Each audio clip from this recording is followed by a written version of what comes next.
Hi everyone, this is Dr. Karen Moore, and I have been asked to put together a couple of videos, one for you all to use with your kiddos during this tough time with COVID and then all the uncertainty around school starting back and what that's going to look like, and then a video for parents. And I'm excited about both of them. And this video is actually for kids. And I thought that I would ask my little one, Lauren, to help me out with some of the strategies so you'll know what they look like. And I'm springing all this on her. She was a little worried when I told her, we're going to be doing a video. And she was like, I don't know anything about that. I said, you don't have to know. Just be you. And so it was purposeful that I did not prep her ahead of time. So just in case anything comes up, I'll be able to show you in real time how to deal with that, okay? And this is just a few very short video. If you have any questions, please reach out to the website or my email address, Stillwaters, STILL Waters, WATERS, group, LLC @gmail.com. That's my new clinic. So actually opening up my own private practice.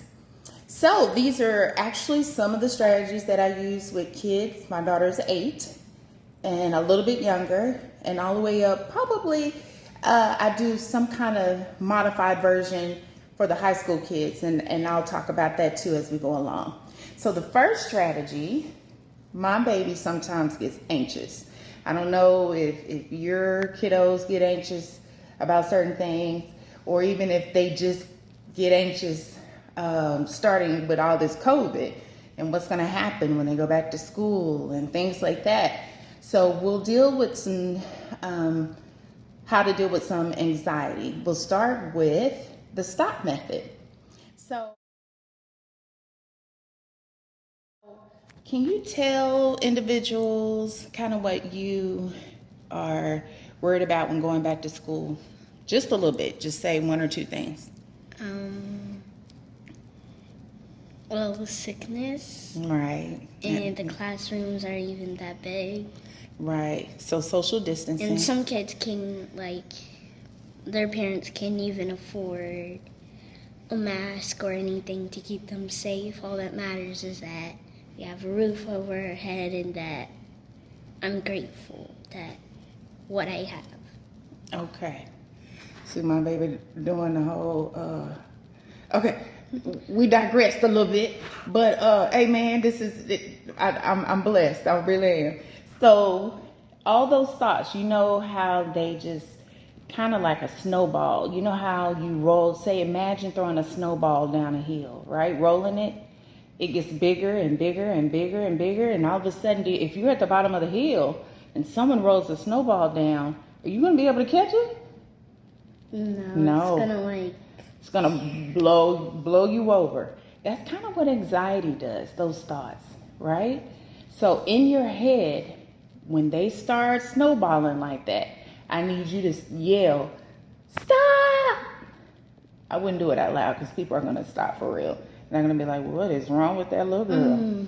So in your head, you immediately, when you notice yourself just thinking thought after thought after thought after thought, you'll stop in your head, okay? And then you're going to tell yourself the opposite of what you're thinking. So you're worried about the sickness. So instead of worrying about the sickness, you're going to yell, stop, in your head and say, I'm going to be well. I'm going to be well. So can you try it?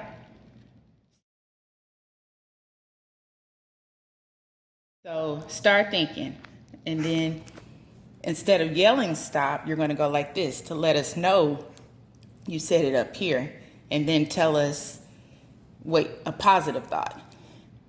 Okay. So worried about social distancing. So do the strategy. Um, Okay. And then um, I know I'm putting you on the spot. hmm, I'm going to be well. I'm going to be well. Okay. So you counter each, and you got to kind of, you see how I put her on the spot, but they don't know typically, which is why you're helping them with this, how to counter those negative thoughts. So you're going to be helping them along the way to figure out what to say into that negative thought, if that makes sense. So say, for example, I had a negative thought as, oh my gosh, I'm not going to be able to do my work. What can you say? I'm going to do well. You're going to do well.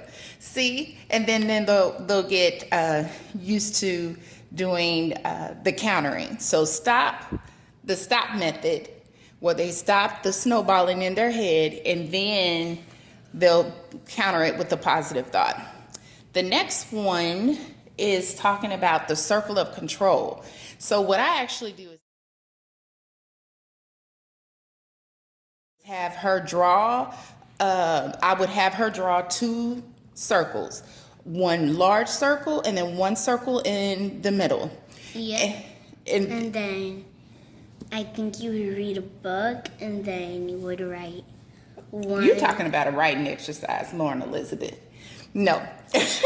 In this case, in the middle circle, I would have her start with everything she feels like she has control over. So what do you have control over? What do you personally have control over? Me. So have her break that down. That means her thoughts, her behaviors, and her emotions, and everything else is outside of that circle of control. And where does our anxiety and depression, sometimes our sad feelings, come from? It's living outside of our circle of control. But it puts a really nice visual to that, to what we're talking about here. So have your kids do that and work through that. Let's jump to somebody with attention concerns. I don't know about y'all, even though there's not a formal, there's still symptoms of inattention and impulsivity and hyperactivity. So these kids have a lot of energy that they used to be able to get up and have PE and all the outside play and things like that. How do we incorporate that? Well, get on up, Ms. Lauren. Uh-oh. We're going to take short breaks, and then I may have her get up, Okay. march in place. All right. Or I may have her do 10 jumping jacks, or I may have her do, maybe jog in place 10 seconds, or do wall push-ups, any kind of exercise to help her. There's another exercise to help her stay on task. Now, this is something you would practice on hand, but if you would draw an arrow or see if you can find one online that you can cut out, and then have two plates or two circles, one that says on topic, one that says off topic. So you can do this with conversations. Teach your kids when to realize or self-monitor when they're on and off topic. If they just get to talking about things that ain't got nothing to do with nothing. This one sometimes does that. Or you can do it with on and off task. You can help them realize when they're on task and off task. So say for like an activity. So you have them put the arrow. Where do you think you were on during this activity? Were you on task or off task? Mostly on task and off task. They don't have, it doesn't have to be 100%, y'all, because look, are we 100%? So it can be where they're mostly on or off task, and that helps them to kind of monitor their own behavior. Another thing that I would highly recommend, even if I just made the decision to put my child 100% virtually online Well, virtual school, virtual academy. I don't want to get sick. I don't want you to either. However, if you cannot, if you have the option to do 2-3 days, two days at school, 3 days at home, which is what I thought I was going to have, but they switched things up. Even if your kids aren't going back, they can still wear their uniform. And I said, somebody's wearing their uniform. I done bought 10 uniform shirts on sale at Children's Place, $4 polos. They may still have a sale going if you need some. Somebody wearing those those uniform shirts. So, but if you think about it, and I kind of had an example today, I dress up like I'm going to work every day, except if I'm not, maybe laying around. But if I'm going to be online in any kind of way doing telehealth, I dress up from top to bottom. I have my jewelry on. It makes me feel good, whether I'm leaving the house or not. Do your clients. Right. And I'm going to have her do the same thing just to get her prepared for the day. So get her out of those pajamas, brush the teeth, in the hair, comb the hair. We're going to get ready for the day. And I think that's going to help prepare her. Wake up for early? her. And, yes, ma'am. She'll be all right, y'all. Get ready for her learning. So we talked about some attention. We talked about some anxiety strategies, and you saw them firsthand. Some of those can overlap for kids who are a little sad. We talked about a strategy to kind of help prepare them for virtual learning, if that's the case. And let me just say to you parents, I'm gonna tell you right now, don't let anybody shame you for making the choice that you had to make. I know that I have an unusual situation that's pretty atypical, where she can be with me while I work. I know that some of y'all work in places and you have to be able to feed your family and things like that. Don't let anybody shame you for making the choice that you need to make for your family. By the same token, prepare your kids as much as possible. Talk to them, if not every other day, every 2 days, just to prepare them for what's going on. That just because things are the way they are now doesn't mean it can't change. We talk about it every other day here, just to prepare her for different changes.